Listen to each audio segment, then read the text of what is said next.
My name is Jensen Klodnicki. I'm 30 years old. I'm currently based out of Albuquerque, New Mexico.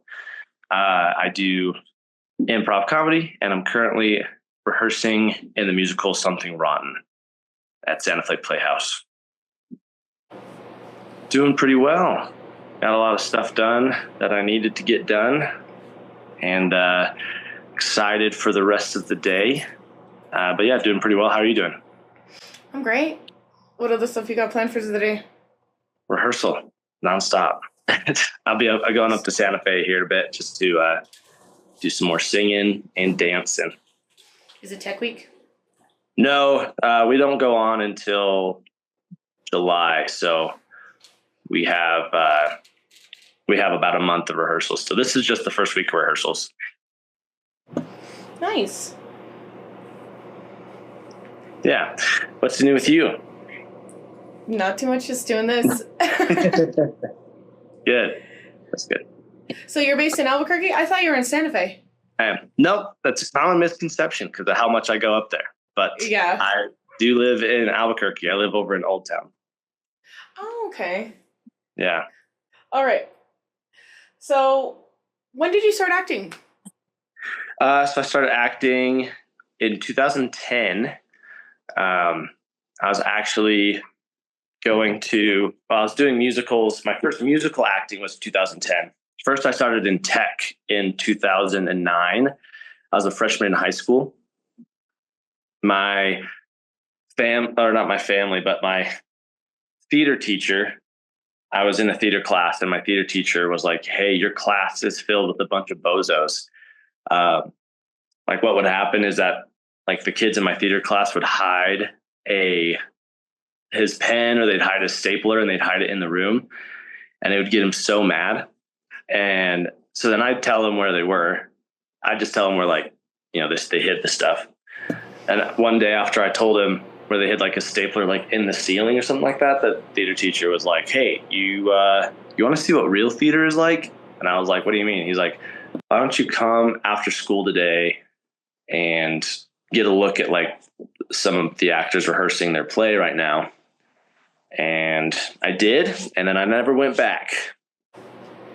All right. So who are you most inspired by? Oh, there's a lot of people that inspire me. I'd probably say my biggest, when I was a kid, especially like if we're talking celebrity wise, Dick Van Dyke was always one that I've been really impressed by. And because he's like the triple threat. He can sing, he can dance, he can act. And so that's someone I've always like aspired to be like. And he's funny, that's a comedy thing. It's a good thing. Yeah, do you prefer comedy or drama? That's a good question. I think comedy is kind of where I shine the most. I always have said, though, that like good comical actors, good comedian actors can do both. They can be dramatic and funny. Like Steve Carell is a really good example of that.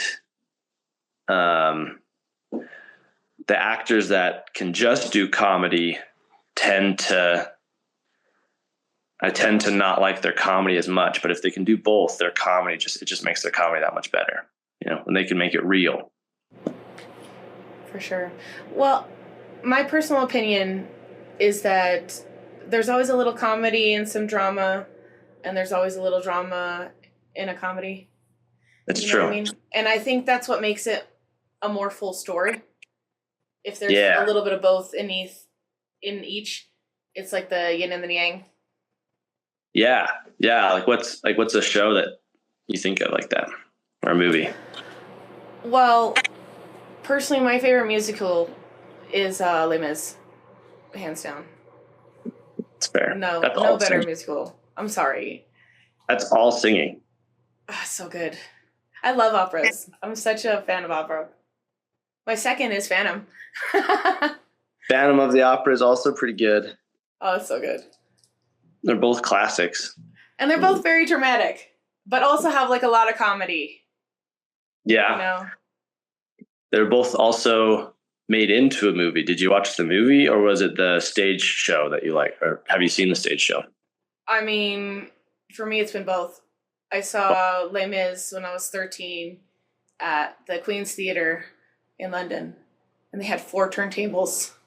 Like, they had a huge one, and then they had 3 other little ones. Oh my God, it was magnificent. It was amazing. That's pretty sick. That's the one I have not seen yet on the stage is Les Mis. I saw Phantom on Broadway, but if you haven't seen Les Mis, you have to see it on stage. It's so good. It's a totally different experience. Because, like, the movie, I mean, the acting was great. I'm not going to say that the acting wasn't good. I did not like the direction. I didn't like how they changed Lovely Ladies with I Dreamed a Dream. That didn't make any sense. I'm sorry. Because it's like the whole reason she sings I Dreamed a Dream is because she just lost her job and she's totally fucked. And she is upset that now she has to go prostitute herself because she doesn't have anything else. And so that's when Lovely Ladies comes in to give you kind of a break from all that. Oh my God, that was devastating moment where, like, at the end of the day, when she sings I Dreamed a Dream, it's just devastating. And to put Lovely Ladies before that, it felt wrong. I didn't like it. And also, Russell Crowe. Yeah, I was gonna ask what your opinion of it was. So meaty. And to give it to somebody who's just like, I don't know, he just felt very out of place. Because Javert can really steal that show. I know. I felt bad for him too, because I feel like he also knew he couldn't do it. But they kind of, like, whatever his agent or the studios kind of pushed him just for, like, a name recognition thing. I feel like that happens a lot with movies now, is that they get actors with the bigger name rather than the actual trained Broadway singers to be in these movie adaptations. Like Greatest Showman was another one that I think of a lot when it comes to that. Like, as it was because Zac Efron and Hugh Jackman were in that. But do you know who was supposed to play the role that Zac Efron was playing? Who? Supposed to be Jeremy. What's his name? Renner? Huh? Renner? No, not Jeremy Renner. Because he can sing. Jeremy Renner can sing. He's currently touring right now. But no, it's hold on. I'm looking it up right now. Gotta Google it.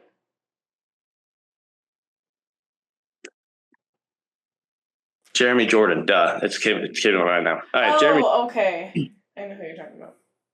Well, and that was even a worse story because Jeremy Jordan was the one who, like, got Greatest Showman off the ground with Hugh Jackman. Like, Jeremy Jordan was stepping in to help Hugh Jackman get this passion project going, get it filmed and all this stuff. And it like Hugh Jackman got sick while they were promoting it. This is how I understand the story. So Hugh Jackman got sick while they're promoting the project, and then Jeremy Jordan continued to help push and get it greenlit and everything like that. And then when it came time for casting, where Jeremy Jordan had spent all this time, like, producing and, like, promoting it and getting it in front of all the right people, they gave the part to Zac Efron because of the name recognition thing. Now, don't get me wrong, I love Efron, but Jeremy Jordan, I like that was supposed to be his role. Yeah, wasn't that kind of ironic that that's what the musical's about? What do you mean? That, like, isn't that what happened? Is that with Barnum and Bailey, he basically took credit for everything and just kind of took over? I guess. I haven't seen it. You haven't seen Greatest Showman? Well, okay. When you do drag, you don't need to see The Greatest Showman because I've seen every musical number done from that movie 50 times. See, The Greatest Showman is not like Les Mis where where they sing everything. There's actually like dialogue, and it's like there's a full story. You gotta watch it. I recommend it. It's on Okay. probably on like Disney Plus or something. Okay, I'll check it out. Yeah, it's good. Zendaya is in it. Zendaya. Something. I don't know. So, what's your favorite project that you've ever worked on? Rocky Horror Picture Show for sure. What were you playing? Were you Rad? You're Rad. You wish I was Brad. No, I've been in it 3 different times, and the first time I was in it, I was Eddie, and then after the next 2 times, I was Rocky. Interesting. Yeah, so I was in really good shape. I was in college, and I had the time to like work out 2 hours a day, and it's that was like by far my favorite show to ever be in. Just because like the energy of that show, Rocky Horror Picture Show, right? Duh. Like the energy of that show is gay. just like, Yes, of course I know Rocky Horror. hey, there are a lot of gay people that don't know basic. Oh, well, then they're wrong. Because if they're gay and they don't know Rocky Horror, get out. You can't be gay anymore. That's how it works. You're not gay anymore. You're suddenly like supporting, things that cis straight people support. Yeah. I don't know what they do. Heard it here first.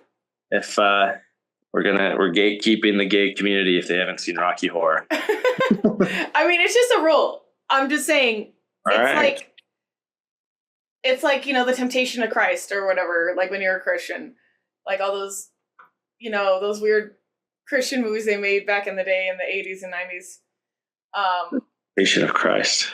That's fun. Yeah. It's just innate. If you're gay, you have to see Rocky Horror. It's like what's it called?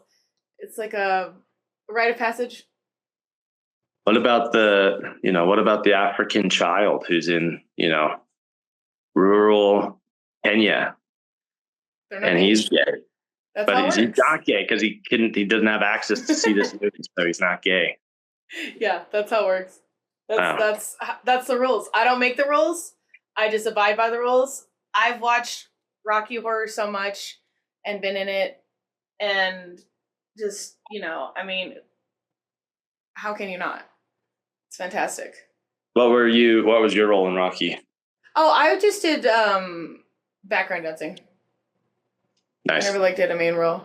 Like the Phantoms. Yeah, the Phantoms, that's a fun role. Because he's still getting. And then was it the full musical or was it a Shadowcast show? Shadowcast show. Yeah, those are fun. The first one I did was a Shadowcast show, and then the second 2 were like the full musical. Nice. Because that's how it started. The Richard O'Brien wrote it, and Tim Curry was the original Frankenfurter. And then when they brought it to America, they were actually going to get a different actor for Frankenfurter. And then I guess that actor, I think, got sick like last minute, and they didn't have anybody else to fill it, so they brought Tim Curry. That was his breakout role. That was like he hadn't been in any other movies. He had just been in stage. Why would anybody even want to replace him? I know. I know. Like these days, you'd think like there's no way anybody else could do that role other than Tim Curry. But I've seen some Korean sweet transvestites that were like some Asian productions that they did in Korean and Japanese, and some of these Frankenfurters were amazing. And I saw the only reason they're good is because Tim Curry was, huh? Yeah. Have you ever seen Buffy? No, I haven't seen that one. Buffy the Vampire Slayer? I know. Really? Okay, anyway. Does that also mean I can't be gay? If you haven't seen Buffy. Is that part of it? I don't know. Maybe. No, I think that's like you can't be a lesbian if you're not if you haven't seen Buffy. All right. That's more of like a lesbian. Got it. Yeah. No, anyway. Have you ever seen Repo? Genetic Opera. Oh, yes, I have seen that. Okay. The guy who's like the dad scientist man. Okay. He did Frankenfurter.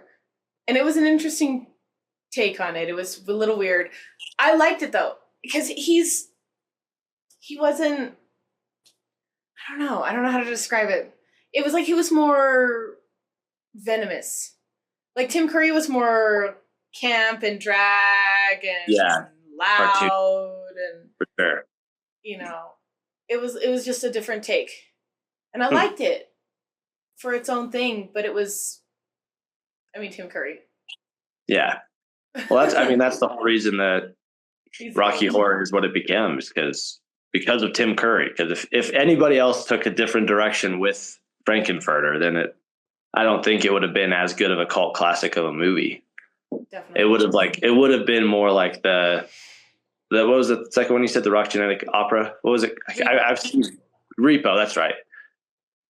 Yeah, yeah. It would have been, I think, more like that, to where it's like an even bigger subgenre of the cult classics, where Rocky is kind of like the poster child of what cult classics are, you know? Specifically like in the gay community too.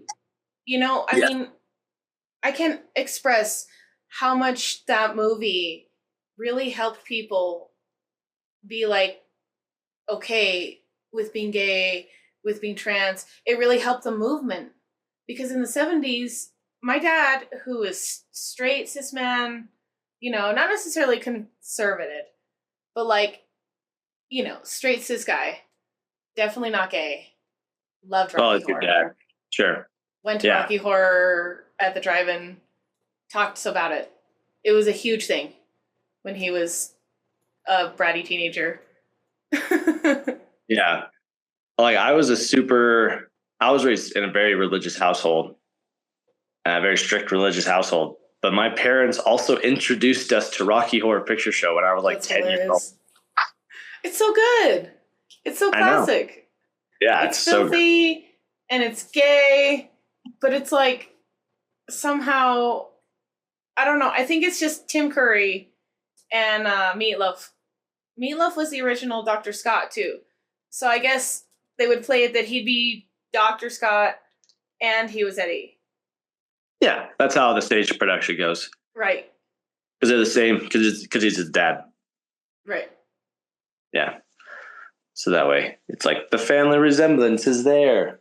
All right. So, what do you struggle most with in your career? In my acting career, In or your daytime, having to suck corporate dick career and your life, what do you struggle most yeah, with? probably the struggle is honestly, it's gonna sound cheesy, I feel like, but it's like my like deep relationships with like friends, uh, or like dating in the dating world is the same thing. It's as I'm so busy with work, I have a lot to focus on. My day job is I work in hospitals and I train like hospital staff with like education and stuff like that. And that takes a lot of time and there's some decent travel there. But then also when I finish that job, it's going to rehearsals or auditioning or trying to find the next project that I want to act in. And so what usually falls through the cracks is my relationships with like friends, and I'm pretty close to my family, but like the date, like it has like killed my dating life. So Well, sometimes you also have to choose. yeah, If you want this as a career, you have to go for it. And you have to be your authentic self. And sometimes you don't have time to date. it's true. That's true.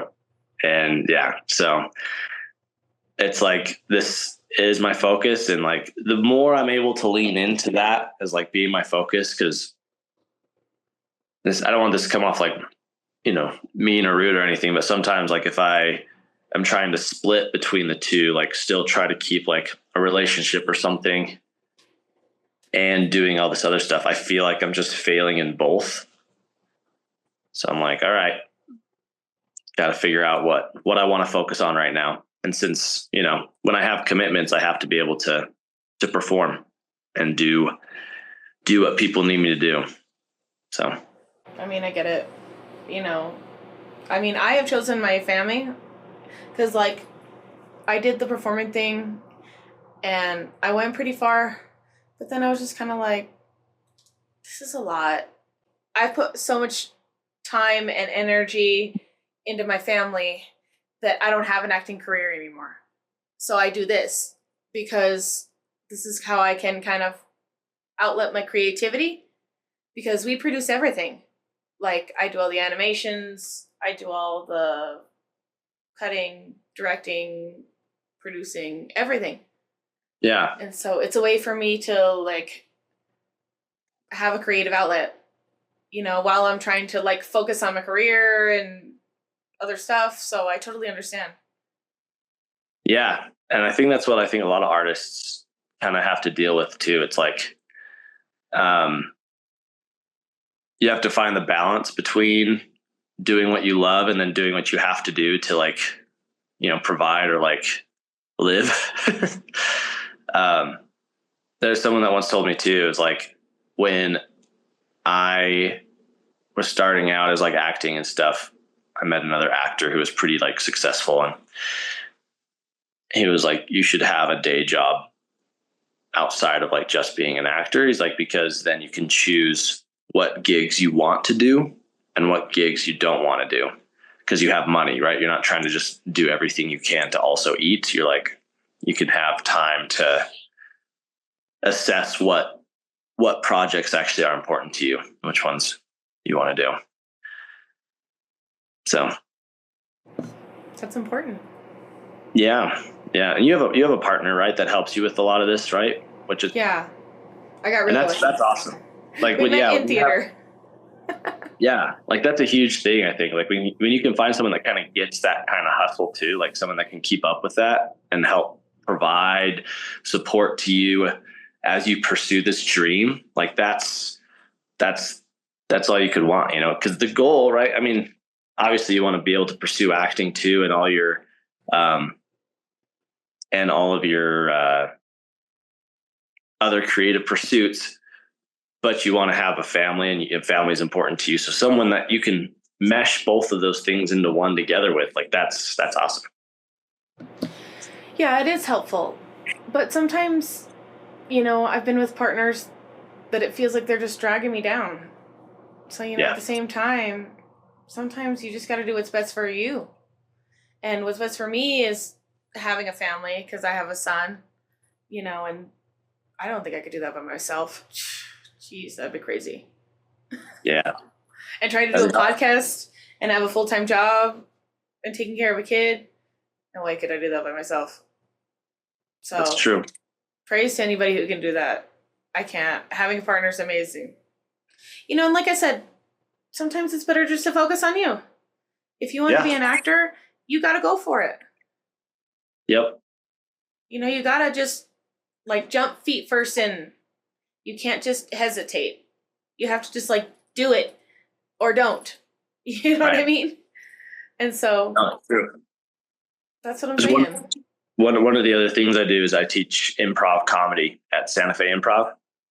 And one of the things I tell them is, like, you're not going to get funny by just writing a bunch of jokes in your room that you think are funny. Like, the only way that you'll become funny is by doing it in front of people and by getting their feedback and by learning what actually makes people laugh, and honing your craft that way. It's not going to be, it won't work on if you just try to do it yourself. It's true. Yeah. I mean, I think that helps, getting feedback. Yeah. But then I really hate when, like, people get competitive. It's like, we're just going to karaoke. Relax. Well, I think that all depends, right, on what vein of creativity you want to go into, or like what level you want to get to. Because if you're doing it as like a passion project or like something you just love to do, then yeah, like, it shouldn't be competitive. I mean, like, and it shouldn't get like toxic to, like, where you feel like, you're just putting out art and things that you like. But on the flip side, when it's something that everyone wants to do, and something's as enticing as like acting or as enticing as like getting to sing or dance or whatever, or perform, I think that will get pretty competitive. I think it invites. It's very competitive. Yeah, it's extremely competitive, and the ones who rise above are the ones that put in more work. It's true. So, definitely. Yeah. Oh, yeah. It's been really good talking to you. I'm telling everyone to come see Something Rotten. It's this summer. It runs from July 5th to July 5th to August 2nd. So it's 4 weekends. It's up at the Santa Fe Playhouse. And I'm also doing a run at the Box with Cat on a Leash. We have shows every Saturday night in June at 9:15 p.m. So if you come see those, you'll get to see some more fun times, some more funny jokes. And yeah, it'll be good. Awesome. Thanks so much, Jensen. You're Awesome. really awesome. For sure. Thanks a lot. I'll talk to you soon. Have a good day. Take it easy, man. Bye. Thank you so much for watching our weekly podcast. If you have an interesting story or topic you would like us to cover, please email us and check out our website at mnzproductions.com. We are supported by donations, so please donate to our Patreon, GoFundMe, or Cash App listed in the description below. And don't forget to like and subscribe.